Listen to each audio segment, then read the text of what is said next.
My mother was enamored with American Indian culture in the late 60s and early 70s when it was very in vogue to be an American Indian.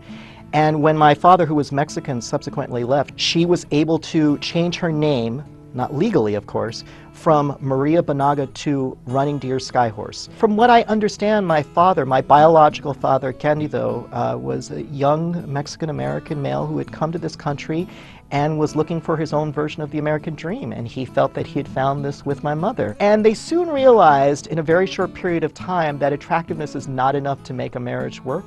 And so my mother had kicked him out so many times. The last time, him being a proud Mexican man, he said, you know, I will go this time, but I'm not coming back. And he took off, and so she was stunned, of course. So subsequently, I was raised by 5 different stepfathers.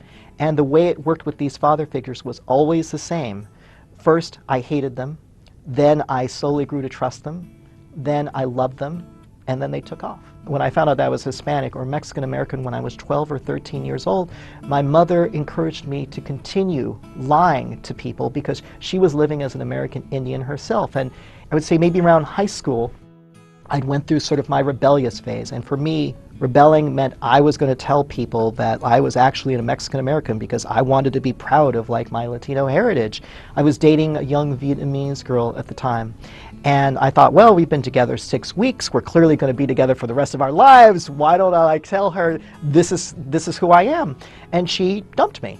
That confirmed my mother's notions of people will hate you if you tell them who you are. So I hope that if anybody can come to the book with an idea of what it means to be part of a complicated family and perhaps feel uncomfortable about that or feel like a bit of a freak because of that, I hope that they can come to this book and say, oh wow, I can relate to this. I understand what it means. Families come in all shapes and sizes.